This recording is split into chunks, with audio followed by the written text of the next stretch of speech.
Hello बच्चों। ठीक है, गैसियस स्टेट में अपन मतलब जो कल का लेक्चर था, लास्ट लेक्चर, उसमें हमने आइडियल गैस इक्वेशन देख ली। ठीक है, आइडियल गैस इक्वेशन में basically first was the combined gas equation और the equation of the state, then we saw ideal gas equation, फिर हमने आर का सिग्निफिकेंस देखा। ठीक है, और तो उससे रिलेटेड कुछ क्वेश्चंस आज करेंगे और एक पर्टिकुलर पोर्शन है, जैसे उसका फॉर्मूला मैं ऑलरेडी दे चुका हूँ इस चैप्टर में भी और मोल कॉन्सेप्ट में भी, दैट इज़ डेंसिटी।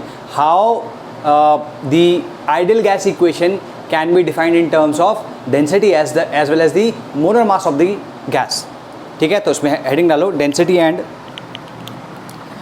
ठीक है, या आइडियल गैस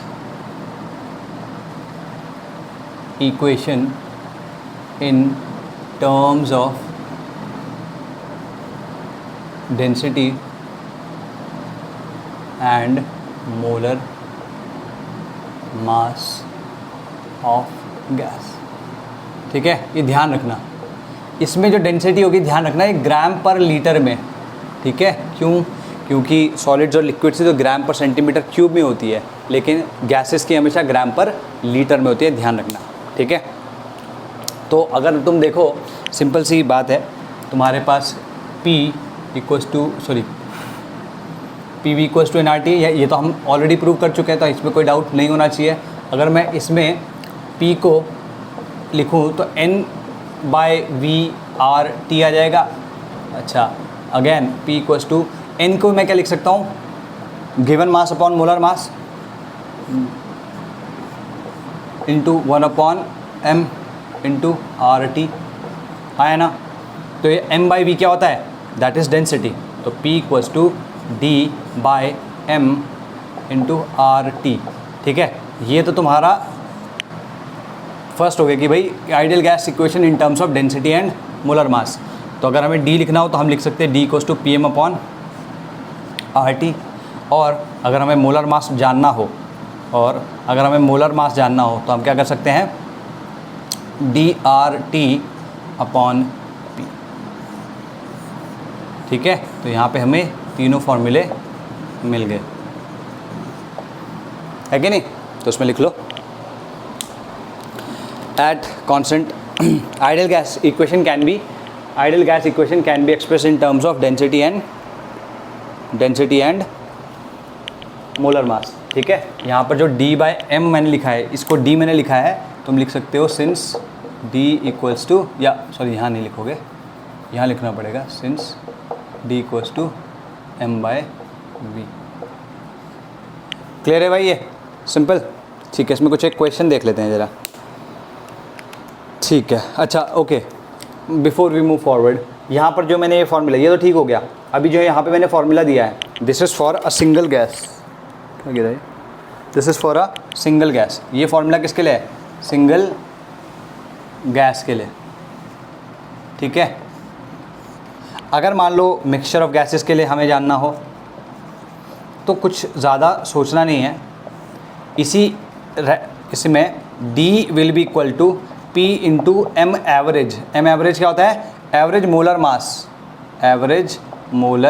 मास, याद होगा तुम्हें, एवरेज मोलर मास मैंने कराया था। ठीक है, अपॉन RT। ठीक, ये किसके लिए हो गया? मिक्सचर ऑफ गैसेस के लिए। ठीक है, average molar mass into upon RT। ठीक है जी, क्लियर है? और ठीक, इसमें मैंने क्या बताया था, डेंसिटी की जो यूनिट होनी चाहिए, डेंसिटी की यूनिट होनी चाहिए ग्राम पर लीटर, प्रेशर की होनी चाहिए एटमॉस्फेयर, और जो तुम्हारा R होना चाहिए दैट इज़ 0.0821, या फिर कभी कभी हम इसको फॉर कन्वीनियंस ये ले लेते हैं, तो तुम ये ले सकते हो। मतलब यूजुअली अभी गिवन होता है, डोंट वरी, अगर नहीं गिवन होगा तो 0.0821 लेना। ठीक, और अगर गिवन होगा तो वही लेना। ठीक, चलो कुछ क्वेश्चंस करते हैं इसमें। ठीक है, सबसे पहला question PV equals to NRT पे है। भाई pressure exerted, question, pressure exerted by 48 grams of O2। तो यहाँ पे कितना है हमारे पास? 48 ग्राम ऑफ O2। ठीक है, जो वॉल्यूम है that is equal to 8 litre at 27 degrees Celsius. ठीक है, तो आर यहाँ पे उसने बोल दिया कि R should be taken as this, ठीक है। अभी यहाँ पे क्या पूछ रहा है, पी एक्सर्टेड बाय 48, ठीक है, 48 ग्राम्स ऑफ O2 है, तो ये बोल रहा है प्रेशर क्या होगा। सिंपल क्वेश्चन है ये, किसका, P V equals to NRT का, ये यूँ समझ लो पिछले वाले से है। तो पी कितना है हमें नहीं पता, इंटू वी कितना है 8 लीटर्स, ठीक। अब यहाँ पर ये जो एन है, एन क्या होगा, O2 का मास कितना होता है, मोलर मास 32, तो given mass upon molar mass, ठीक है, इंटू 0.08 इंटू टी कितना है 27 डिग्री सेल्सियस मतलब 300 केल्विन, ठीक है। तो P will be equal to 48, ये कितना आएगा 16 दूनी 32, 3/2 आ जाएगा। तो 3/2 इंटू 8 इंटू 0.08 इंटू 3, ठीक है। तो अगर तुम देखो तो यहाँ पे 300 है, इसको दोनों को यहाँ पे लेके आ सकते हैं, 8 से 8 कट जाएगा, 9/2 4.5 एटमॉस्फेयर आ रहा है, ठीक है। क्यों आया 4.5 एटमॉस्फेयर, क्योंकि आर हमने लीटर एटमॉस्फेयर में लिया था, ठीक है। नेक्स्ट क्वेश्चन देखते हैं। नेक्स्ट क्वेश्चन है 12 grams of an unknown gas, ठीक है, 12 grams of an unknown gas, कोई अननोन गैस है हमें नहीं पता, लेट्स से एक्स गैस है, ठीक है, एक्स इज़ द गैस। ये 2 एटमॉस्फेरिक प्रेशर जो है वो एक्सर्ट करती है, 2 atmospheric pressure in a container of volume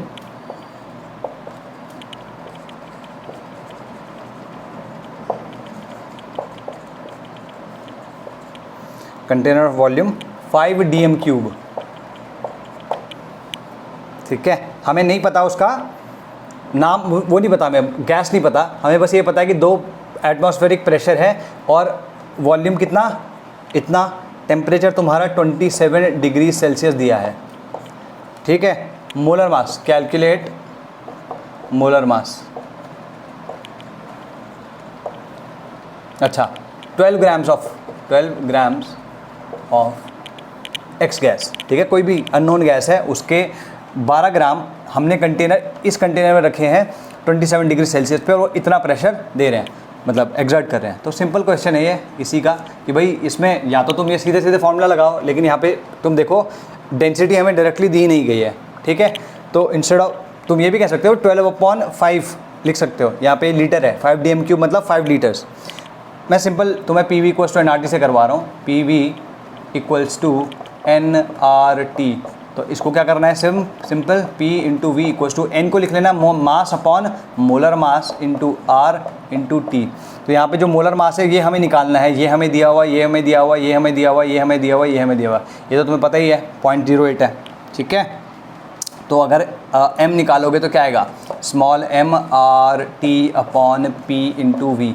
तो स्मॉल m कितना हो गया, 12 ग्राम दिया हुआ है, ये कितना हो गया 0.08, ठीक है। ये कितना हो गया 27 डिग्री मतलब 300 केल्विन, अपॉन प्रेशर कितना हो गया भाई, प्रेशर कितना 2 एटमॉस्फेयर में ही रखेंगे क्योंकि हमने वैल्यू ही वैसी ली है। लीटर्स में कितना है 5, तो अगर ये 10 हो जाता है तो ये कट गया।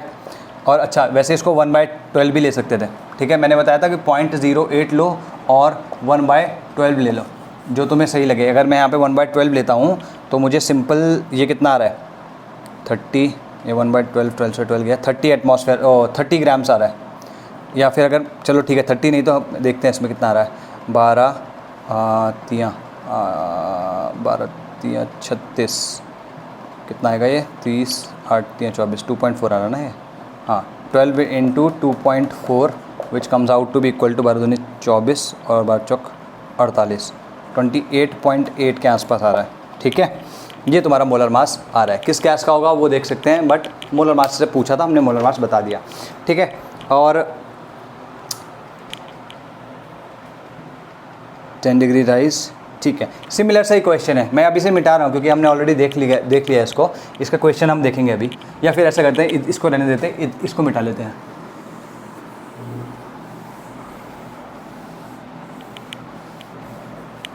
ये रिकॉर्ड तो हो रहा है ना भाई, का बाबू रिकॉर्ड हो छी, हाँ ठीक है।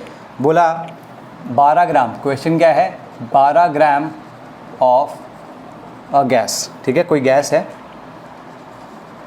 उसका मोलर मास कितना दिया है, मोलर मास जो दिया है उसका 120 ग्राम पर मोल दिया है, ठीक, ये प्रेशर कितना एग्जर्ट कर रही है, P इक्वल्स टू 1 एटमॉस्फेयर दिया है, exerts a pressure of 1 atmosphere at T degrees Celsius. T degrees है, नहीं पता अपने को कितना, लेकिन T डिग्रीज में दिया है, ठीक है। तो T डिग्रीज सेल्सियस, ओके, ठीक है। हमें क्या कैलकुलेट करना है, if 10 degree rise in temperature increases pressure by 10 degree 10%, ठीक है। कैलकुलेट P नहीं V and T if 10 degrees rise in temperature increases pressure by 10%। ये तुम्हारा क्वेश्चन है, सिंपल क्वेश्चन है। पहले से समझ लेते हैं दिया क्या क्या है। इसमें मास दिया है, मोलर मास दिया है, तो मोल्स दिए हैं हमें, प्रेशर हमें ऑलरेडी दे दिया है, टेम्परेचर हमें T करके दिया है। अब देखो, अगर मैं इसमें सीधे सीधे इक्वेशन लगाता हूँ तो मेरे पास क्या आ रहा है भाई, PV इक्वल्स टू NRT लगा दो। PV इक्वल्स टू NRT में हमारे पास V और T दोनों नहीं है, तो P, अब यहाँ पे ये T, ये वाला T नहीं है, देखना ध्यान से। P क्या है तुम्हारा 1 atmosphere into V, this is equals to कितना है 12/120, 12/120 इंटू R कितना हो गया 0.08, यही मान लेते हैं, इंटू टेम्परेचर यहाँ पे T नहीं है क्योंकि यहाँ T डिग्री सेल्सियस दिया है, हमें तो केल्विन में डालना है, कितना आएगा T प्लस 273। ये इंपॉर्टेंट है सबसे चीज़, इस चीज़ को ध्यान रखना है, भूलना नहीं है। You can not afford to forget this, ठीक। अब यहाँ पर एक वेरिएबल ये हो गया, एक वेरिएबल ये हो गया। अच्छा, लेकिन हमें दूसरी इन्फॉर्मेशन भी तो दी है। क्या इन्फॉर्मेशन मिली है हमको कि भाई 10 degree rise in temperature increases pressure by 10%, ठीक है। तो यहाँ पर अज्यूमिंग कि वॉल्यूम एंड, क्योंकि दिया नहीं है ना कुछ, तो वॉल्यूम और मोल्स को हम कांस्टेंट मानेंगे, ठीक। वॉल्यूम और मोल्स उतने ही है क्योंकि इसमें चेंज हुआ नहीं है, वॉल्यूम भी उतनी ही है उस कंटेनर की, ठीक। तो वॉल्यूम और जो क्या कहते हैं मोल्स है वो हम चेंज नहीं मानेंगे उसमें। अगेन इसमें क्या बोल रहा है, 10 डिग्रीज राइज इन टेम्परेचर का मतलब क्या होगा, नेक्स्ट न्यू टेम्परेचर कितना हो गया 1.1, ठीक है, इंटू वॉल्यूम उतनी की उतनी है, मोल भी उतने के उतने ही है, ये कितना आ गया इंटू, अच्छा T प्लस, अभी 10 डिग्री बढ़ चुका है तो T प्लस 10 प्लस 273, तो 283 आ जाएगा ये। तो अगर तुम इन दोनों को डिवाइड कर दो, यहाँ पे क्या आएगा 1/1.1, V से V कट चुका होगा, that will come out to be, अगर मैं इसको 1 ले रहा हूँ ना, 1 ले लो, इसको 2 ले लो, तो मैं क्या कह सकता हूँ 1 डिवाइडेड बाई 2, ठीक है। This will come out to be equal to 1/1.1, V से V कट चुका होगा, ये कट चुका होगा, ये कट चुका होगा, will come out to be equal to T plus 273 upon T plus 283, ठीक है। तो अगर तुम इसको देखोगे तो क्या आएगा T plus 283 plus 1, sorry plus नहीं, will be equal to 1.1 T plus 273, 1.1 ना, 273 प्लस 27.3, 303, 273 प्लस 21.3, ठीक है, 303, 303, 27.3, ठीक है जी, ये आएगा, ठीक है। अच्छा, मैं नीचे वाला पार्ट जो है वो पिछले वाले क्वेश्चन का मिटा देता हूँ, फिर आगे देखते हैं बात, ठीक है जी। यहाँ पर अगर हम देखें तो 0.1 T is coming out to be equal to, यहाँ पे इसको इधर ले जाकर जाना पड़ेगा इसको, तो T is coming out to be equal to 283.70 minus 17.3, ठीक है। तो T will come out to be equal to 173 minus 173, ठीक है। अगर T डिग्रीज़ में 170 माइनस 173 डिग्रीज सेल्सियस है, देयरफॉर इट इज़ 100 केल्विन, है ना। 273 ऐड कर दो इस पर तो 100 केल्विन आ गया, तो हमारा टेम्परेचर आ चुका है, हमारा टेम्परेचर आ गया। अब इन दोनों में से किसी भी एक को लेके टेम्परेचर की वैल्यू डाल दो, जैसे इसी में डाल देते हैं, ठीक है। 1 इंटू वी इज इक्वल टू 1/10, ठीक है, इंटू 0.08 इंटू T कितना है माइनस 173 प्लस 273 कितना हो गया 100, ठीक है। ये कट गया, ये इधर आ गया, तो V इज इक्वल टू कितना आ गया 0.8 लीटर्स। कूल, ठीक है, सिंपल था। नेक्स्ट क्वेश्चन करते हैं। CO2 का वैल्यू जानना है, CO2 की density of CO2 at STP, density of CO2 at STP। Question क्या है, density of, calculate density of CO2 at STP। तो D का फॉर्मूला लगा दो, D इक्वल्स टू PM/RT, ठीक है। P कितना होता है इसमें, 1 बार, ठीक है, 1 बार इंटू 1 बार को तुम चाहे तो ले सकते हो 10⁵ पास्कल्स इंटू M क्या हो जाएगा, कैपिटल M 44 ग्राम्स, ठीक है जी, 44, एक सेकंड रुको, ये तो केजीज़ में लेना पड़ेगा ना अपने को, kg मीटर पर सेकंड स्क्वायर, जूल आता है ना इसमें, हाँ तो ठीक है, इसमें 44 ग्राम्स है इसका मोलर मास, तो अपॉन 1000 करना पड़ेगा। देखो मैं क्यों ले रहा हूँ, क्योंकि देखो जैसे क्वेश्चन है यूजली STP को लोग क्या कर लेते हैं, 1 एटमॉस्फेयर ले लेते हैं, तो मैं भी ऐसे अप्रॉक्सीमेट करके ले सकता हूँ। Instead of 1 bar I can use, अच्छा ठीक है ऐसे कर लेते हैं, STP पे अगर मैं 1 बार लेता हूँ, मतलब if I take STP as 1 bar, 1 atmosphere, तो 1 इंटू M कितना हो जाएगा, ये कितना है M 44 upon R is 0.08 into T is 273। तो अगर तुम ध्यान से देखो यहाँ पर 44 है अपॉन 0.08 इंटू 273 है, ठीक है। तो इसको कैलकुलेट करोगे तो कितना आएगा, ठीक, इसको कैलकुलेट करोगे तो 0.273, तो it will come out to be 0.0821 into 273, ठीक है। याद होगा तो मैंने आइडेंटिटी लिखवाई थी तुमको, ये आइडेंटिटी लिखवाई थी मैंने, 0.0821 इज इक्वल टू 22.4 अपॉन 273, ये आइडेंटिटी मैंने लिखवाई थी। तो अगर इसको मल्टीप्लाई करें तो कितना आएगा, ये आएगा 4 अपॉन 22.4, ठीक है। इसको तुम आराम से कैलकुलेट कर सकते हो, 4 नहीं 44 अपॉन, माय बैड, 44 अपॉन, तो 44 का ऑलमोस्ट कितना आ जाएगा, ट्वाइस आ जाएगा ना, ऑलमोस्ट 2 ग्राम पर लीटर आएगा ये, ऑलमोस्ट 2 ग्राम्स पर लीटर, गॉट इट, ठीक है जी। ओके लास्ट क्वेश्चन करते हैं इसमें जल्दी से, and then we'll move forward. Question समझने ज़रूरी है भाई, ये कॉन्सेप्ट समझने इंपॉर्टेंट नहीं है उतने जितने कि अप्लाई करने हैं, क्योंकि समझ में तो सब कुछ आ जाएगा, है ना। Density of a mixture of CO, ठीक है, डेंसिटी CO प्लस CO2, है ना, इसका जो मिक्सचर है उसकी डेंसिटी है वो 2 ग्राम पर लीटर, ठीक है, 2 ग्राम पर लीटर, ठीक। और टेम्परेचर क्या है, T equals to 127 degree Celsius and P is equals to 2 atmosphere,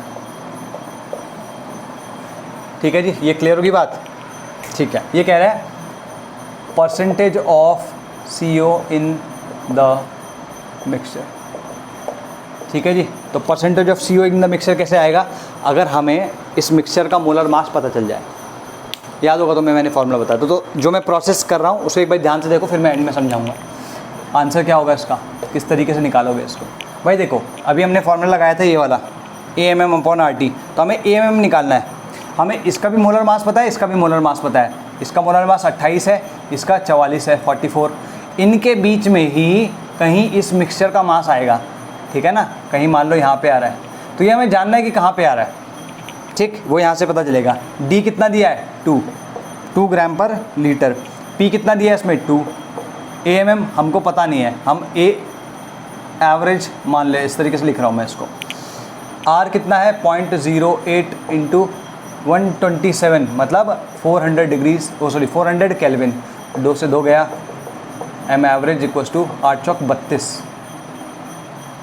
32 ग्राम, ठीक है। तो 32 कहाँ पे है, इसके बीच में कहीं पे आ रहा है ना ये 32 ग्राम, ठीक है। तो क्लियर होगी बात, तो इतना क्लियर है कि जो हमारी कैलकुलेशन है एटलीस्ट कुछ लेवल तक सही है, उसमें और कोई प्रॉब्लम नहीं दिख रही है।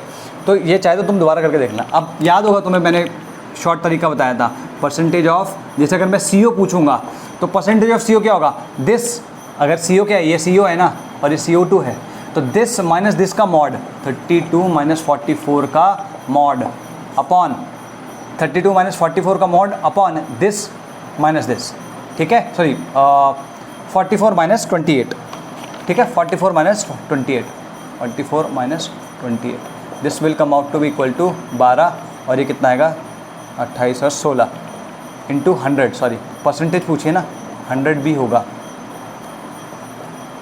तो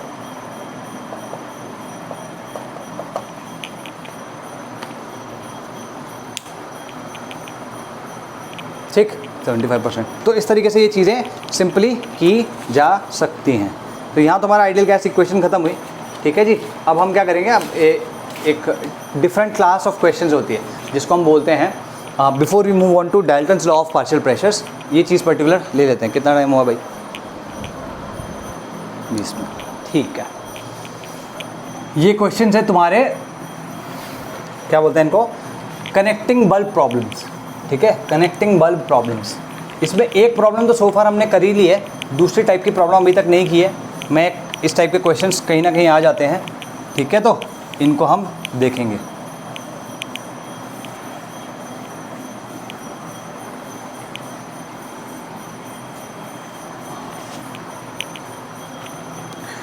लिखो connecting bulb problems, connecting bulb problems.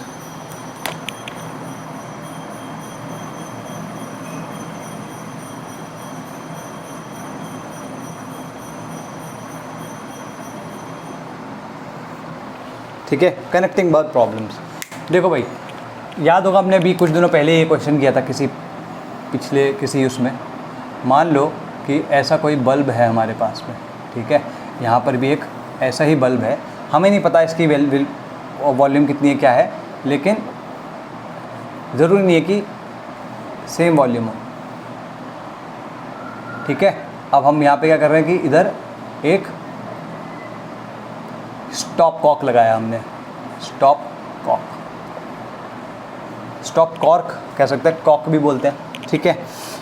Anyway, अच्छा, तो यहाँ पर इसकी वॉल्यूम कुछ हो सकती है V1, इसकी वॉल्यूम V2 हो सकती है, टेम्परेचर हो सकता है, प्रेशर P1 हो सकता है, प्रेशर P2 हो सकता है, ठीक है। यहाँ पे टेम्परेचर में मैंने TT इसलिए लिखा कि दो केसेस होते हैं इसमें। एक केस में क्या होता है कि टेम्परेचर भी कांस्टेंट होता है फ्रॉम बिगिनिंग इटसेल्फ, और एक केस में क्या होता है temperature is not constant from the beginning itself, और वो आगे भी वैसे ही रहता है, चेंज नहीं होता है, ठीक है जी, ओके, ठीक। तो स्टॉप कॉक, ये कनेक्टिंग बल्ब प्रॉब्लम्स में सबसे पहले चीज़ क्या होती है कि जैसे इसमें कोई गैस रखी होगी और इसमें कोई गैस रखी होगी, कभी कभी ऐसा होता है कि यहाँ पे एक एम्प्टी होता है ना, याद है जो क्वेश्चन मैंने कराया था उसमें ये एम्प्टी था शुरुआत में, तो इसमें कुछ गैस रखी है, इसमें कुछ गैस रखी है।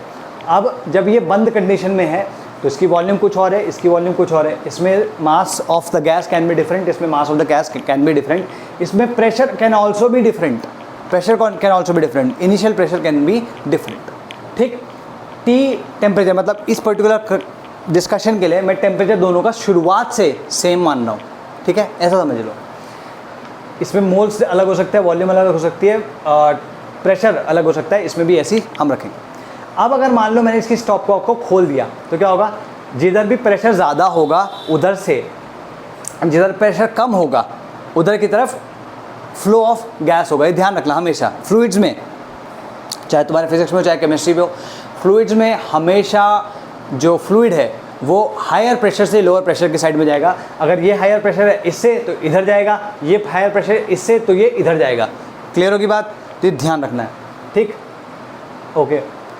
ये तुम्हारी बेसिक कंडीशंस हो गई, ठीक है। तो इसमें लिखो case 1 temperature is same on both sides, case 1 temperature is same on both sides, temperature is same on both sides, ठीक है। ये तुम्हारा पहला केस हो गया, ठीक है। तो चलिए, अगर टेम्परेचर सेम है तो उसमें पहले लिख लो कि क्लोज कॉक का मतलब क्या होता है, क्लोज्ड कॉक का मतलब क्या होता है, और ओपन, ठीक है। क्लोज कॉक का मतलब हुआ pressure on both sides may be same or different. ठीक है। अच्छा, इस वाले केस में ओपन में हमेशा, चाहे इसमें हो चाहे दूसरे वाले केस में भी हो, प्रेशर हमेशा सेम होगा, क्योंकि अगर प्रेशर सेम नहीं हुआ तब तक हम इक्विलिब्रियम नहीं मान सकते ना। मतलब तब जब अगर मान लो इसमें प्रेशर डिफरेंस है, चाहे ये बड़ा है चाहे वो बड़ा है, कोई सा भी एक हो, अगर प्रेशर डिफरेंस है तो फ्लो ऑफ गैस हमेशा रहेगा। और फ्लो ऑफ गैस कब जाके बंद होगा? जब दोनों के प्रेशर सेम हो जाएंगे। ठीक है, तो pressure on both sides is same. Pressure on both sides is same. ठीक है जी, तो इसका एक एग्जाम्पल ले लेते हैं। इसमें वैसे लिख लो, गैस यहाँ पे नोट करके लिखना, gas will flow from higher pressure side to lower pressure side. Gas will flow from higher pressure side to lower pressure side until pressure on both sides is equal. Until pressure on both sides is equal. ठीक है,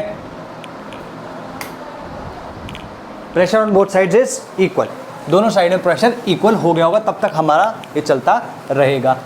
अच्छा, कहाँ थे हम? हाँ, इसी में देखो, अब इस क्वेश्चन को कर लेते हैं। मान लो कि हमने एक केस ऐसा लिया जिसमें 300 केल्विन है।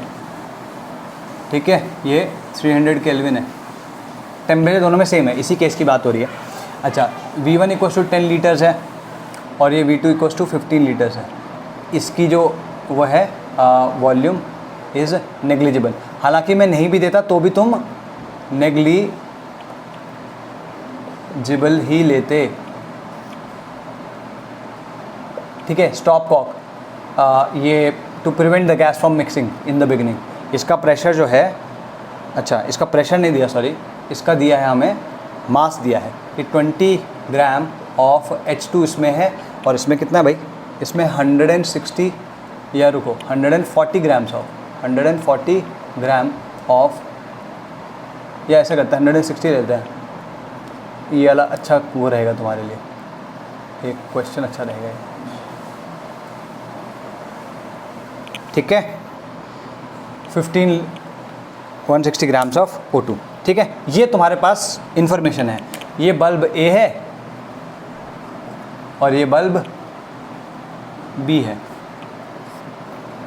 Got it? चलो जी, कहाँ थे हम? यस, अब इसमें कहता है कि जो फाइनल प्रेशर है, पहले वो बोल रहा है इनिशियल प्रेशर बताओ। ठीक है, इनिशियल प्रेशर मतलब क्वेश्चन क्या बोल रहा है वो? The question it is asking is, first question, इसका प्रेशर मान लो P1 है, P2 है। ठीक है, कह रहा है pressure in bulb A and B in closed cock condition। ठीक है, तो क्लोज कॉक कंडीशन कुछ नहीं है। अभी इसमें क्या करना है? इसमें PV = nRT लगा दो, इसमें PV = nRT लगा दो, सिंपल है। तो अगर मैं इसका आंसर करना चाहूँगा तो P1 will be equal to, ठीक है, nRT/V। n कितना होगा? 20/2 इंटू R कितना है? 0.08 इंटू टेम्परेचर कितना है? 300/V। वॉल्यूम कितनी है? 10 लीटर्स। ठीक है, तो कितना आ जाएगा ये? ठीक, 10, ये तो पूरा का पूरा कट चुका है 10, तो ये 8 इंटू 3 24 आठतियाँ है ना। ठीक है, आठतियाँ 24, 24 एटमॉस्फेयर आ रहा है इसका। ठीक है, और अगर मैं P2 की बात करूं तो P2 यहाँ पे कितना है? 160/32 इंटू 0.08 इंटू 300। ठीक है, अपॉन कितना? 15 लीटर्स है। ठीक, तो ये कितना आ जाएगा? 5। ये कितना आएगा? 5 नहीं 3। ये कितना आ चुका है? 8 इंटू 3 से 3 गया, ये 8 एटमॉस्फेयर आ रहा है। ठीक है, तो क्लियर हो गई बात? मैंने कोई ज़्यादा कम कुछ नहीं लिया है, मैंने 8 एटमॉस्फेयर ले लिया इसको। अगर तुम 0.0821 लेते तो 8.21 एटमॉस्फेयर आ जाता, तुम इसको 1/12 लेते तो 8.33 आ जाता। तो doesn't matter, the point is कि तुमने आर की जो वैल्यू ली है उस पर ये उस पर असर डालेगा डेफिनेटली। तो ईज़ ऑफ कैलकुलेशन मैंने ये लिया है, दोनों आ गया। तो ये तुम्हारा पहला पार्ट हो गया। अब ये दूसरा बोल रहा है, कहता है अच्छा दूसरा पार्ट बोल रहा है कि कैलकुलेट प्रेशर व्हेन या calculate pressure in open condition. अब इस क्वेश्चन को पूछने का तात्पर्य क्या है? पहली चीज़ तो प्रेशर किधर ज़्यादा है, ये इस केस में P1 is greater than P2, तो गैस किधर बहेगी, लेफ्ट से राइट। तो सबसे पहली चीज़ लिखनी है कि gas will flow from left to right, ठीक।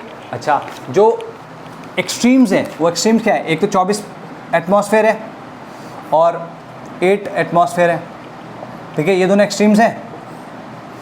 इससे प्रेशर, इससे गैस इधर जा रही है, यहाँ से इधर नहीं आ रही है, इससे इधर जा रही है, इसका मतलब इसका प्रेशर 24 से कम होता चला जाएगा। इसमें गैस आ रही है, इसका मतलब इसका प्रेशर 8 से बढ़ता चला जाएगा। इनफैक्ट ऐसा कर लेना चाहिए हमको, 8 से 24, ठीक है, ये ऐसा है और ये इसका वाला है, ठीक। ये केसेस हैं। तो अगर तुम ध्यान से देखो, ये गैस तब तक फ्लो करेगी जब तक दोनों में प्रेशर इक्वल ना हो जाए, और प्रेशर इक्वल होने का मतलब क्या है, that pressure will lie somewhere in between these two, P final, that P final will lie somewhere in between these. इतना क्लियर है, ठीक है। तो क्वेश्चन क्या है, प्रेशर ऑफ सिस्टम। अब सिस्टम मैंने बोल दिया, मैंने पहले तो लिखा था pressure in open cock condition, ठीक है। अगर मैं प्रेशर ऑफ सिस्टम भी नहीं बोलता, pressure in open cock condition, इसका मतलब क्या हुआ, सिंपल, तुमको ये करना है कि ओपन कॉक कंडीशन में तुमको अज्यूम करना है कि इसका प्रेशर इक्वल होगा, और then you can consider the whole system as 1, और इसकी वॉल्यूम जो होगी टोटल 10 + 15 हो जाएगी। तो ठीक है, इस वाले केस में यही फॉर्मूला लगाना है, P = nRT/V। यहाँ पे n क्या होंगे, दोनों गैसेस के क्या कहते हैं, मोल्स का सम। यहाँ पे कितने मोल्स थे भाई, इसके कितने मोल्स आए थे, इसके 10 मोल्स आए थे। यहाँ पे देखा ना तुमने, 10 मोल्स आए थे इसके, और इसके कितने आए, 5 मोल्स, ठीक। तो टोटल मोल्स कितने हो गए, 15 इंटू R कितना होगा, वही 0.08 इंटू टेम्परेचर, तो डेफिनेटली 300 ही है, उसमें कोई शक की बात नहीं है। वॉल्यूम अब 10 + 15 25 हो चुकी है, ठीक है जी। तो यहाँ पर अगर तुम देखो तो ये आ चुका है 3 और यह 5 आ गया, तो यहाँ कहेगा 9/5 या 9 × 8/5, 9 × 72/5 कितना होगा, 72 72/5, 72 दूनी 14.4, ठीक है, 14.4 एटमॉस्फेयर। तो अगर तुम ध्यान से देखो तो इन दोनों के बीच में आ रहा है प्रेशर की नहीं, ध्यान से देखो, इन दोनों के बीच में प्रेशर आ रहा है कि नहीं आ रहा है, ठीक है। तो P final will be somewhere in between these, got it. तो जैसे तुम इसकी जो वैल्यू रखोगे उसके हिसाब से वैल्यूज आती रहेंगी, तो ज़्यादा वो नहीं करने की जरूरत नहीं, तुम 0.0821 रखोगे तो डिफरेंट आएगी, ठीक है। 14.4 एटमॉस्फेयर। तो this is the final pressure in the क्या कहते हैं, इन दी सिस्टम, ठीक है। अब तुम में से कुछ के दिमाग में ही आ रहा होगा, सर यहाँ पर हमने बात करी थी कनेक्टिंग उसमें, अच्छा एक चीज़ और थी, सॉरी मैं ये शुरुआत में बताना भूल गया, कि यहाँ पर जब भी गैसेस डालेंगे हम, वो नॉन रिएक्टिव गैसेज होंगी, है ना। तो ये प्रॉब्लम्स में हमेशा नॉन रिएक्टिव गैसेज ही बोली जाएंगी, ठीक है।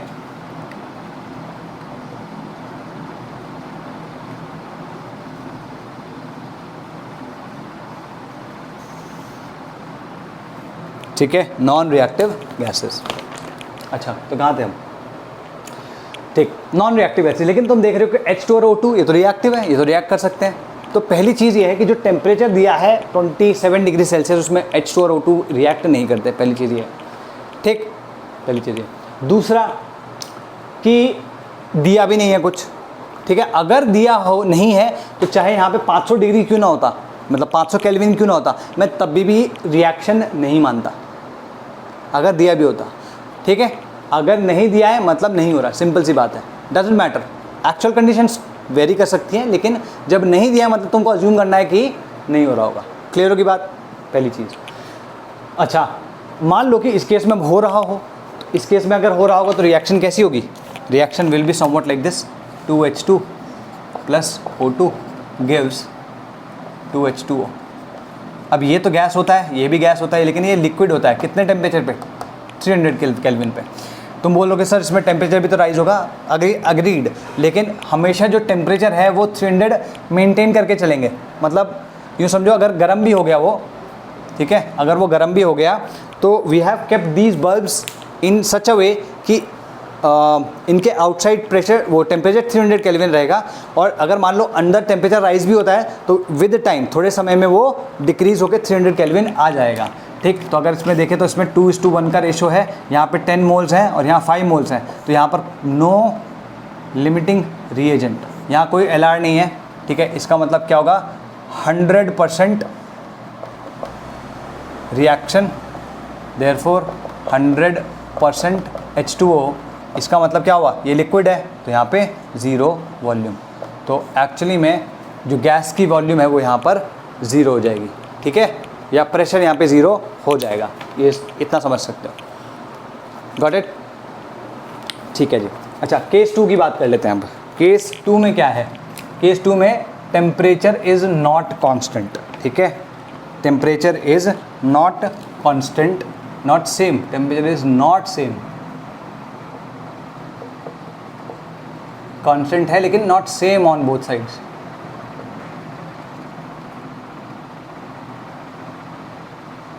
Not same on both sides. ठीक है, अगेन ये तो पहले से लिखा हुआ है, इसको लिखने की कोई ज़रूरत नहीं है। ठीक, इस वाले केस में अगर तुम देखो सेम चीज़ ले लेते हैं। ठीक है, 20 ग्राम्स है, इसमें वॉल्यूम उतना ही है। यहाँ पर T = 300 केल्विन ले लिया और यहाँ पर T = मैंने 400 केल्विन ले लिया इंस्टेड ऑफ 300। ठीक है जी, वही वॉल्यूम सब कुछ। ठीक है, ठीक, अब अज्यूम यही करना है यहाँ पर भी कि ये नॉन रिएक्टिंग गैसेज है। ठीक है जी, ओके।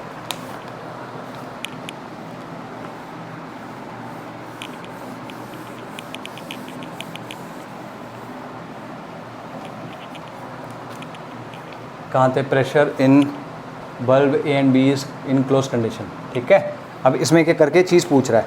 ठीक है, calculate pressure when cock is close. Again वो सेम चीज़, सेम क्वेश्चन पूछा है कि दोनों में बताओ, तो इसमें तो सेम कंडीशन है पहले की, तो ये सेम चीज़ आ जाएगी, लेकिन ये क्योंकि चेंज हुआ है तो इसकी कैलकुलेट हमें दोबारा से करनी पड़ेगी।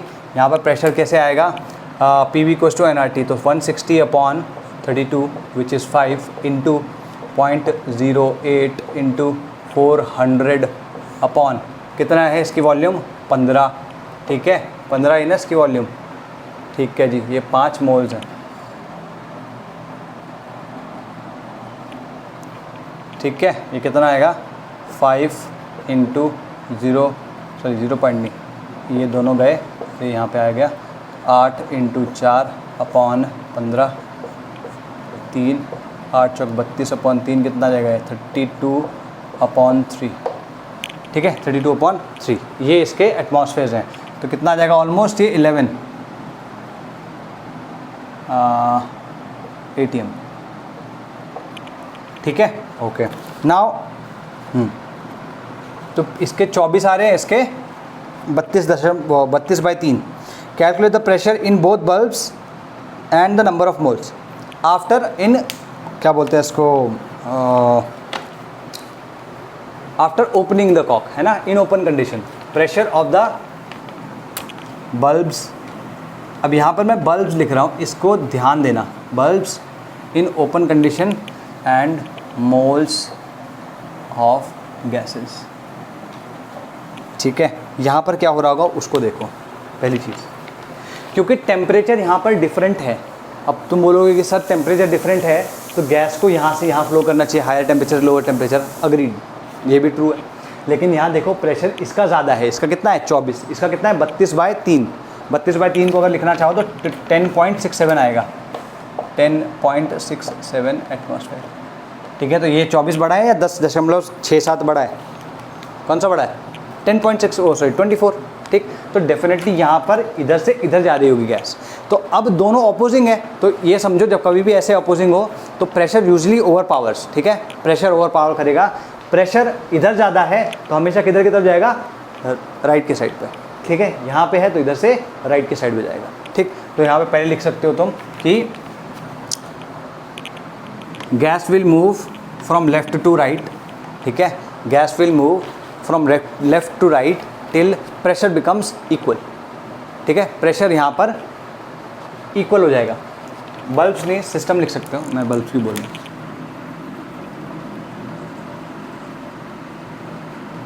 ठीक है, तो गैस या H2 विल फ्लो, ऐसे करो, H2 will flow from left, from bulb A to bulb B, H2 will flow from bulb A to bulb B till the pressure are equal. तो लेट से वो final pressure जो है वो P है। ठीक है, अच्छा अब ध्यान से देखो, फाइनल प्रेशर तो P हो चुका है, क्या हम इस पूरे के पूरे सिस्टम को एक मानेंगे? नहीं मान सकते। इनफैक्ट प्रेशर ऑफ सिस्टम नहीं, बल्ब ही रहने दो, क्योंकि सिस्टम तो फिर है ही नहीं ना। मैं भी क्या ही कर रहा हूँ यार। बल्ब्स में प्रेशर दोनों का सेम होगा, लेकिन दोनों को अलग अलग कैलकुलेट करना पड़ेगा। क्यों करना पड़ेगा? क्योंकि यहाँ पर अभी मोल्स चेंज हो चुके हैं, यहाँ पर भी मोल्स चेंज हो चुके हैं, साथ में टेम्परेचर डिफरेंट है। अगर टेम्परेचर डिफरेंट ना होता, अगर टेम्परेचर डिफरेंट ना होता तो हम कह सकते थे कि भाई टेम्परेचर सेम आ गया है, मतलब ऐसे भी अज्यूम कर सकते हैं कि भाई फाइनल जो है वो टेम्परेचर भी सेम आ गया और प्रेशर भी सेम आ गया, ऐसा कुछ हो गया।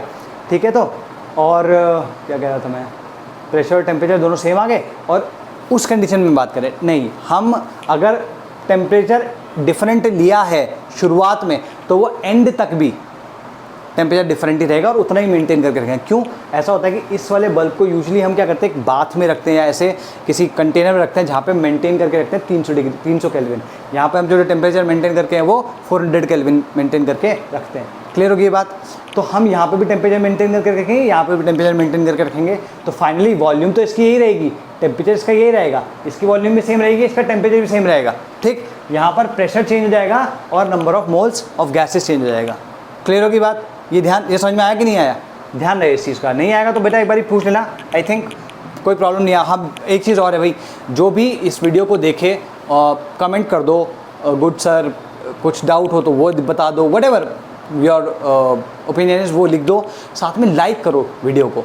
ठीक है, लाइक करने से क्या थोड़ा रीच बढ़ती है। ठीक है, ये लाइक कर दिया करो, कॉन्शियसली इस काम को कर दो। कहाँ थे हम? Calculate pressure in both sides. ठीक है, तो यहाँ पर देख लिया तुमने कि एक्चुअली में गैस किधर से किधर जा रही है और कब तक जाएगी, जब तक दोनों का प्रेशर इक्वल नहीं हो जाता। ठीक है, अच्छा टेम्परेचर जो है वो 300 केल्विन 400 केल्विन। ठीक है, तो मान लो ऐसे कर लेते हैं हम इसको, पहला जो P है that P will be equal to nRT, n हमें नहीं पता, n1 है अभी। ठीक है, या यूँ समझ लो x मोल्स यहाँ से यहाँ गए हैं, ऐसे समझ लो x मोल्स यहाँ से यहाँ गए हैं, तो x मोल्स अगर यहाँ से यहाँ गए तो कितना जाएंगे 10 माइनस x मोल्स। ठीक है, इंटू 0.08 इंटू 300 अपॉन, ये क्या हो जाएगा, अपॉन v कितना है 10 लीटर्स। ठीक है जी, ये यहाँ से कटा, ये कितना आ जाएगा, ये इक्वेशन 1 समझ लो। अगेन P प्रेशर उसका जो होगा that will be equal to, वहाँ पे क्या है 5 प्लस x आ जाएगा इधर। ठीक है, इंटू यहाँ कितने हो गए 0.08 इंटू 400 अपॉन 15 लीटर्स है। ठीक है, तो अगर यहाँ पे देखो तो तुम यहाँ पे इधर ये जाएगा, ये कट जाएगा, ये इक्वेशन 2 है। ठीक है, तो इन दोनों को इक्वेट कर दो, 1 इज इक्वल टू 2। अगर मैं इन दोनों को इक्वेट कर दूँ तो क्या आएगा 10 माइनस x इंटू 2.4। ठीक है, 10 माइनस x इंटू 2.4। ठीक है, this will be equal to P 5 4 से 4 8 चौक 32 5 प्लस x इंटू 32 अपॉन 15। ठीक है, तो अगर तुम देखो, अच्छा वैसे ये दोनों इक्वेट करेंगे तो ये तो कट ही जाएगा ना यार, मैं इतना क्यों कर रहा हूँ।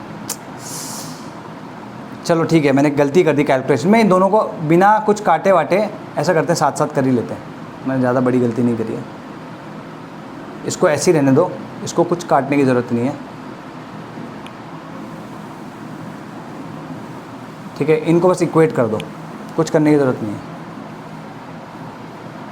इन दोनों को इक्वेट करोगे तो क्या आएगा 10 minus X into 0.08 into 300 upon 10, this will be equal to 5 plus X into 0.08 into 400 upon 15। तो अगर यहाँ पे देखो ये कट रहा है, ये कट रहा है, ठीक है जी। ये कट चुका है, ठीक। ये कितना आएगा 3 और ये 2 आ गया, ठीक है। तो 10 minus X upon 2 equals to ये कितना आएगा 4 इंटू 5 प्लस एक्स अपॉन 3, ठीक है। बस तो अब कितना आ जाएगा ये 3 3 9 90 माइनस 9x इक्वल्स टू 8 8 पंजे 40 8 पंजे 40 प्लस 8x, ठीक है। तो यहाँ पे अगर इसको इधर लिया होगा तो 17 हो जाएगा। 17x will be equal to ये इधर आ जाएगा कितना आ जाएगा 50, तो x will be equal to 50 upon 17 almost equal to 3 moles, है ना। 17 3 से 51 होता है, ऑलमोस्ट 3 मोल्स, ठीक है। जब x आ जाएगा, अब x की वैल्यू किसी भी 1 और 2 में रख दो, अपने आप प्रेशर आ जाएगा तुम्हारा। गॉट इट, ठीक है। ये रख लेना यार, मतलब इसको कर लो। और परसेंटेज ऑफ H2, अगर मैं तुम्हें पूछूं परसेंटेज ऑफ H2 इन,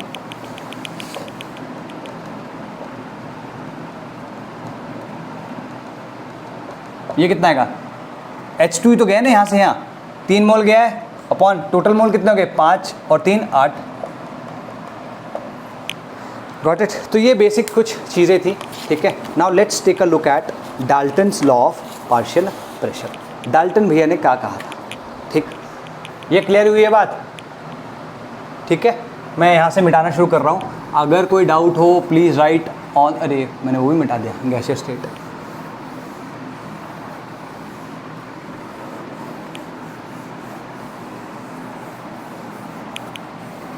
ठीक है, Dalton's law of partial pressure.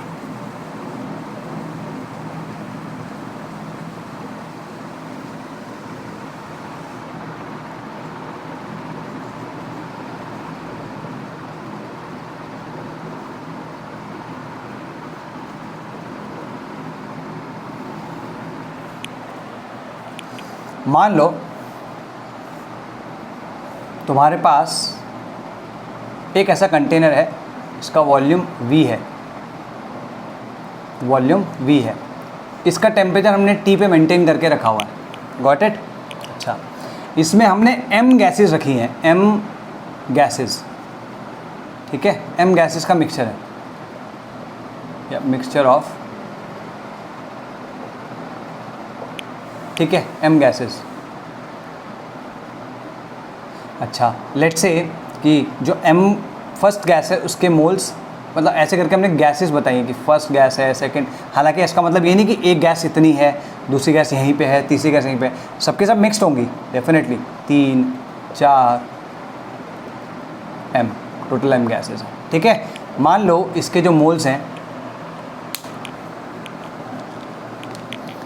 इसके मोल्स यहाँ पर इस कंटेनर के अंदर N1 मोल्स है, इसके N2 मोल्स है, इसके N3 मोल्स हैं, इसके N4 मोल्स हैं, इसके NM मोल्स हैं, ठीक है। इस तरीके से हमारे पास ये कुछ इन्फॉर्मेशन दी है कि एक कंटेनर है जिसमें ये 1 से लेकर M तक गैसेस हैं और हर एक के moles N1 N2 N3 N4 NM तक हैं, और सबका जो वॉल्यूम है, या जिस कंटेनर का वॉल्यूम है वो V है, ठीक है। और टेम्परेचर हमने T मेंटेन करके रखा हुआ है, T केल्विन है, समझ लो, ठीक है। अच्छा, बेसिक चीज़ क्या हुई इसमें पहली कि भाई अगर हम देखें N टोटल जो होगा that will be equal to N1 plus N2 plus N3 plus N4 plus NM, ठीक है। ये सबसे पहली चीज़ ऑब्जर्व करने वाली है, ठीक। लेट्स से कि इन सब गैसेस का जो प्रेशर है दैट इज़ P टोटल, ठीक है। P टोटल, ठीक है, P टोटल हो गया। अच्छा, तो पहले यहाँ पर पार्शियल प्रेशर का कॉन्सेप्ट समझ लेते हैं कि पार्शियल प्रेशर क्या है, उसके बाद हम Dalton's law of partial pressure बताएंगे, ठीक। तो पार्शियल प्रेशर क्या होता है, देखो एक सेकेंड ना, सब चीज़ें हैं ना इसमें।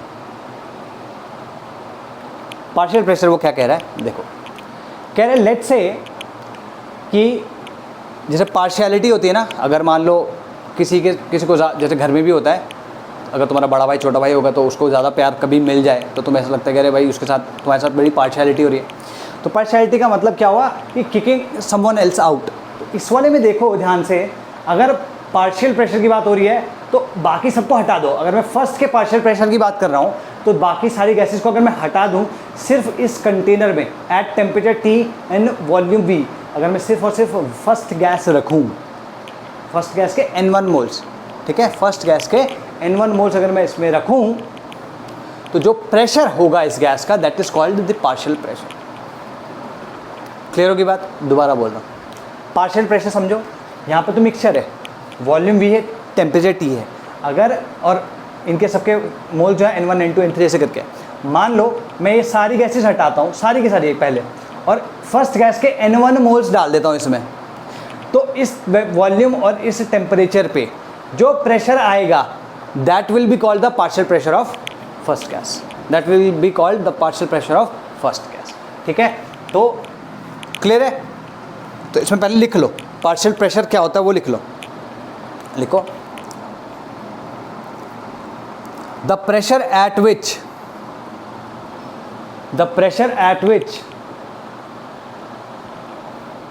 the given moles of a gas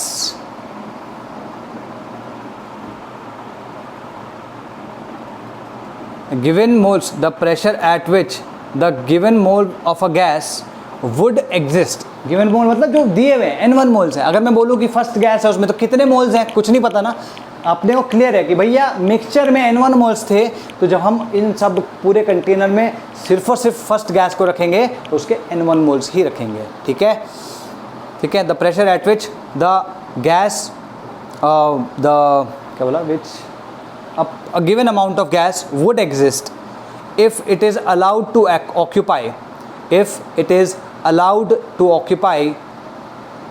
the whole volume of the container of the mixture, container containing the mixture, whole volume of the container containing the mixture at the same temperature। ठीक है, V volume पे ही pressure इतनी N1 moles रखने हैं और T temperature पे।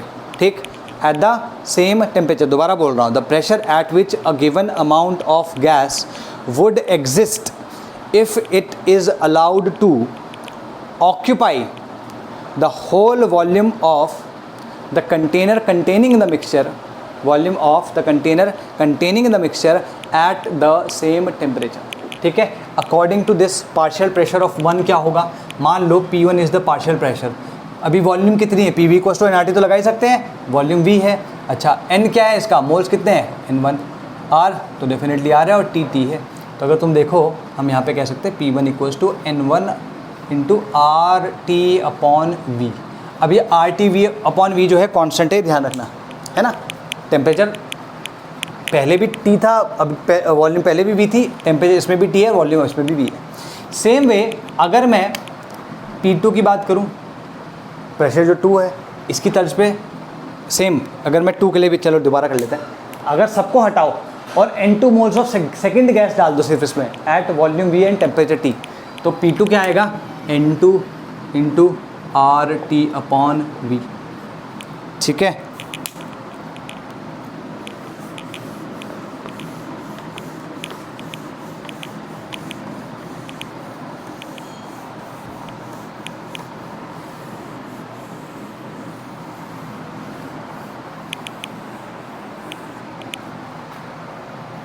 Same way इसी तरीके से हम P3 की बात कर सकते हैं।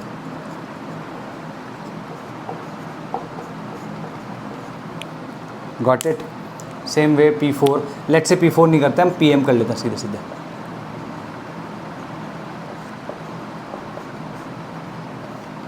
तो जो Dalton's law of partial pressure कहता है कि भाई टोटल प्रेशर, मतलब इस कंडीशन में जब हमारा मिक्सचर है, इसके N1 मोल्स है, इसके N2 मोल्स है, इसके N3 मोल्स है, इसके N4 मोल्स है, इसके सब NM मोल्स है, मतलब टोटल सब मिक्सचर करके रखा हुआ है।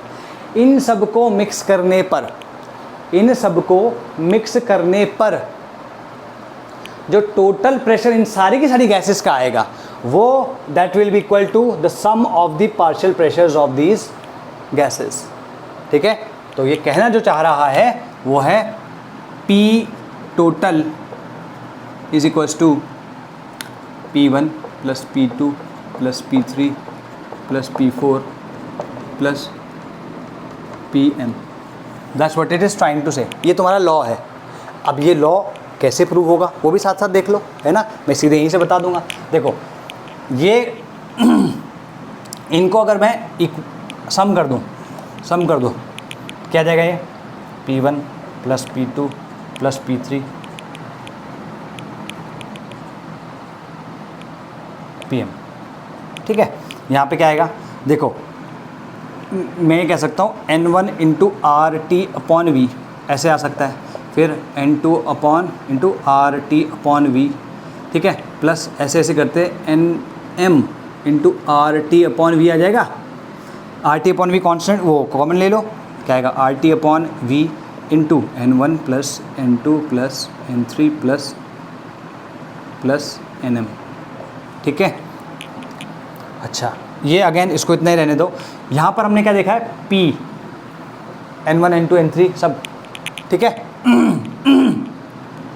ये कितना आएगा? N टोटल, ये सब जो सम है इसी के तो इक्वल है। हम लिख सकते हैं कि N टोटल इंटू RT/V। ये क्लियर होगी बात? अच्छा अब ध्यान से देखो, इस कंडीशन में जब इसमें टोटल नंबर ऑफ मोल्स कितने हैं? N टोटल, T और V। अगर मैं P टोटल की बात करूं, P total will be equal to nRT/V। तो nRT कितना है? N total into R into T upon volume कितनी है? V। तो यहाँ पे देखो ये कितना आ रहा है? N total into RT/V। तो यहाँ पे तुम देखो यही तो आया यहाँ पे भी।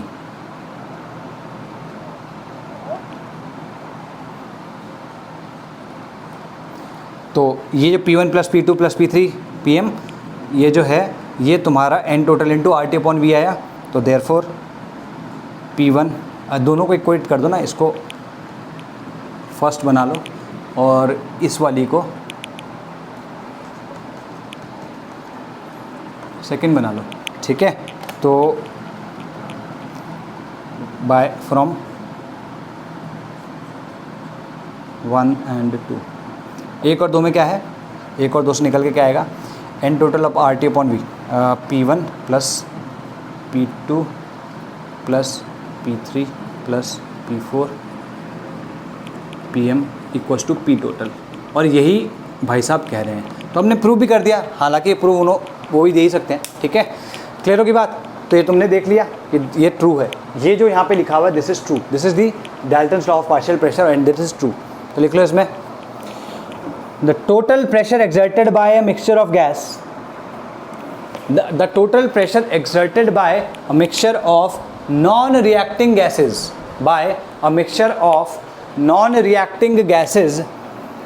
in a container, ठीक है, by a mixture of non-reacting gases in a container of volume V at temperature T and at temperature T is equal to the summation of the partial pressures of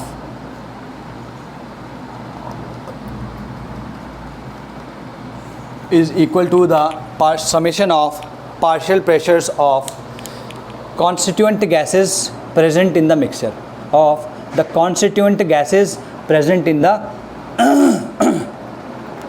mixture, ठीक है। यहाँ पर note करके लिख लेना कि जैसे मैंने यहाँ पे ऑलरेडी लिखवा दिया कि नॉन रिएक्टिंग गैसेज होगी, ठीक है। तो हमेशा अज्यूम करके चलना है कि नॉन रिएक्टिंग है अनलेस अदरवाइज गिवन। अगर दिया है तो ठीक है, नहीं दिया है तो अज्यूम करना है कि नॉन रिएक्टिंग होंगी, ठीक है। कंसिडर लिखो, note, consider the gases to be non reacting, consider the gases to be non reacting unless until given, ठीक है। क्लियर होगी बात? अच्छा यहाँ पर तुम्हारा P टोटल आ चुका है। अच्छा मान लो ये फर्स्ट, ये वाला फर्स्ट है, ये सेकंड है और ये थर्ड है। इस तरीके से हमने वो कर दिया, ठीक। कहाँ थे हम? मैं P टोटल नहीं सॉरी इस वाली इक्वेशन को फर्स्ट सेकंड वाली को और फर्स्ट वाली को डिवाइड कर रहा हूँ, ठीक है। अब ये दूसरा चीज़ है, मैं ये नीचे वाला पार्ट मिटा रहा हूँ पहले। यहाँ करते हैं इसको, मैं अगर इसको उससे डिवाइड कर दूं, ठीक है, डिवाइडिंग, या ऐसे कर समझो 1 डिवाइडेड बाय 2, ठीक है, कितना आएगा P1 अपॉन P टोटल,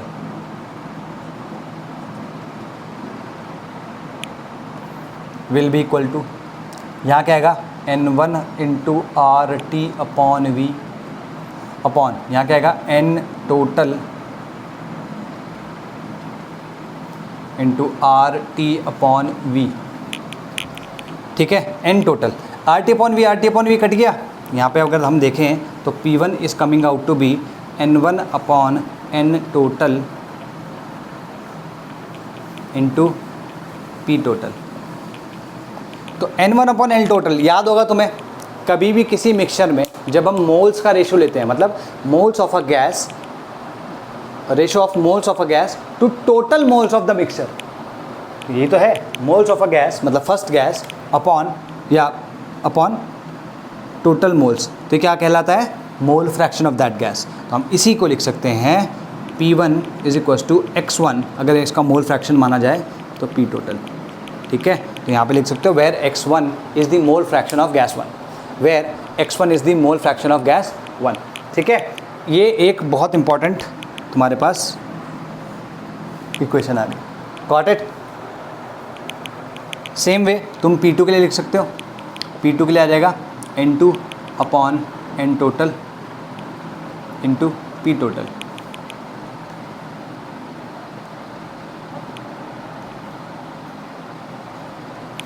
ठीक है।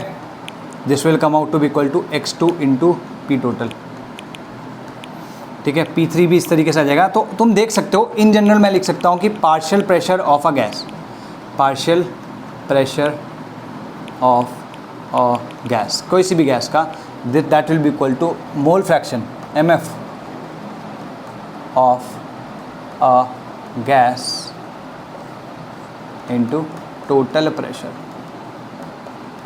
ये एक जेनेरिक फार्मूला है, बहुत काम आएगा आगे भी, ठीक है जी। Are we clear? ठीक है, इस क्वेश्चन को बहुत इंपॉर्टेंट चीज़ है, ठीक, इसको कर ले, इसको ध्यान रखो, ठीक है। एक आधा क्वेश्चन कर लेते हैं आज के लिए और फिर इसको कंप्लीट मान लेंगे, ठीक है। ये हो गया तुम्हारा, यहाँ पे अब क्वेश्चन क्या है, हमने यहाँ पे नॉन रिएक्टिंग गैसेस की बात करी, ठीक है। तो कुछ एक एग्जांपल दे रहा हूँ, जैसे अगर मैं बोलूँ कि हीलियम और नियॉन, एग्जांपल दे रहा हूँ,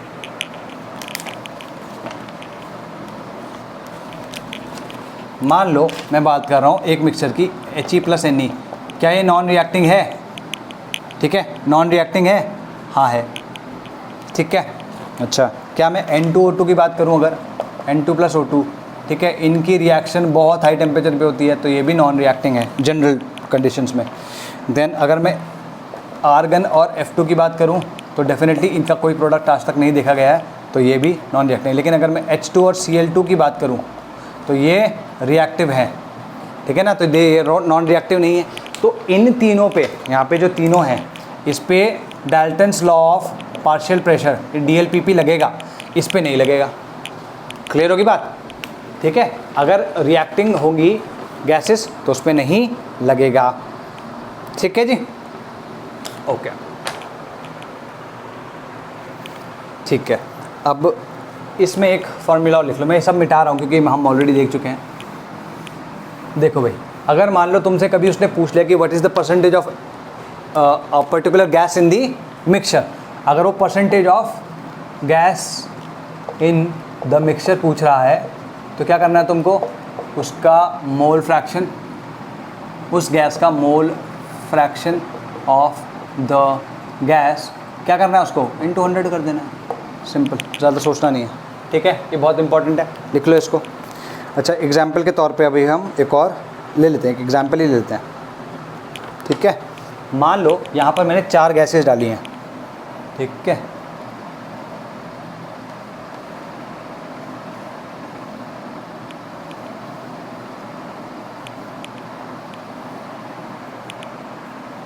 ठीक, इसकी V हमको दी हुई है, वॉल्यूम दिया है V equals to 10 litres, temperature दिया है 227 डिग्री सेल्सियस मतलब 500 केल्विन। ठीक है जी, ओके। R हमें बोल दिया है भाई R इक्वल्स टू 0.08 ही लेना फॉर कन्वीनियंस। अच्छा, इसमें डाला है हमने 16 gram of O2 plus 24 gram of CH4 plus 96 gram of O3 plus 80 gram of SO3। ठीक है,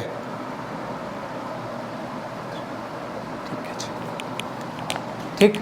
तो इसमें कुछ नहीं करना, एक एक स्टेप वाइज चलेंगे हम।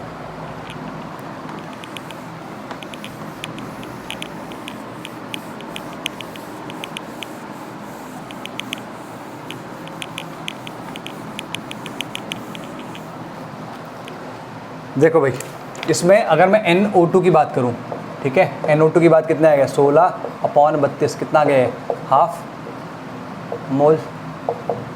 ठीक है जी, NCH4 ये कितना आ जाएगा 24/16, दिस विल बी 33/2 मोल। ठीक है, ध्यान रखना है मैं क्या बता रहा हूँ तुमको कि एक एक स्टेप वाइज तुम कैसे चलोगे, बार बार हर चीज़ एक ही फॉर्मूला लगा के फ़ायदा नहीं है। हम पहले क्या करेंगे, इसमें मोल्स कैलकुलेट करके मोल फ्रैक्शन कैलकुलेट कर लेंगे, फिर टोटल प्रेशर एक बारी कैलकुलेट करके फिर इंडिविजुअल पार्शियल प्रेशर्स निकाल लेंगे। तो क्वेश्चन यही है कि भाई इनमें पार्शियल प्रेशर्स निकालने हैं हमको। ठीक है, इंडिविजुअल पार्शियल प्रेशर्स निकालने हैं। तो ये क्या है, N कितना दिया, ये कौन सा है 96 O3, तो NO3 कितना आएगा 96/O3 का होता है 48, this will come out to be equal to 2 moles. ठीक, और ये कितना हो गया 80 हुआ NSO3 का। ठीक है, इसका जो मास होता है वो होता है 80 ही होता है 1 मोल। ठीक है, अगर तुम इन सबको ऐड करो तो कितना आ रहा है 2 2 4 5 मोल्स आ रहे हैं। ठीक है, 5 मोल्स। तो अगर मैं XO2 की बात करूं तो that will be equal to 1/2/5 which is 1/10। CH4 की बात करूं तो ये 3/2/5 इक्वल टू 3/10। हालांकि तुम इसको कैलकुलेट कर 0.1 0.3 लिख सकते हो, मैं फ्रैक्शन में लिखूंगा। फ्रैक्शन में क्या होता है ना, समय मिलता है आराम से कैलकुलेट करने का। ठीक है, तो डोंट वरी। XO3 अगर मैं बात करूं तो कितना हो गया यहाँ पे 2/5 विच इज़ 4/10। ठीक है, सबको सेम बेस में ले आओ, मतलब डिनोमिनेटर में। और XSO3 will be 1/5 which is 2/10।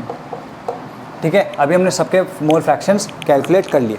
ठीक, तो अब इसे P टोटल कैलकुलेट कर लो। P टोटल कैसे करोगे, PT will be equal to nRT/V। ठीक है, nRT कितना हो गया 5, R कितना हो गया 0.08, T कितना हो गया 500 केल्विन अपॉन V कितना हो गया भाई 10। ठीक है, तो अगर हम देखें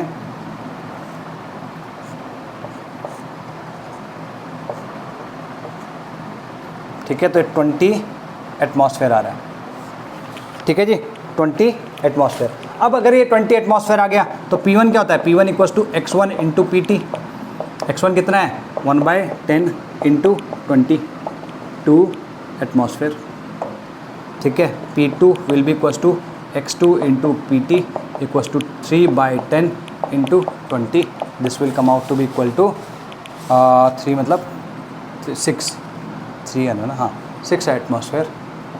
ठीक, P3 will be equals to X3 into P3 बोल रहा हूँ, ओके O2 लिख लो इसको, O2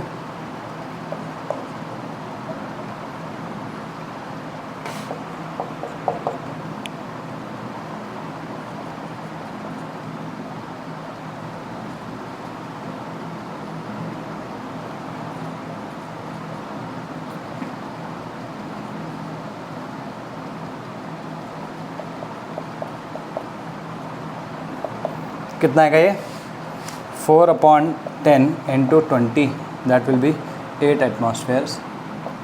और ये कितना आ जाएगा 2/10 इंटू 20, ये 4 एटमॉस्फेयर।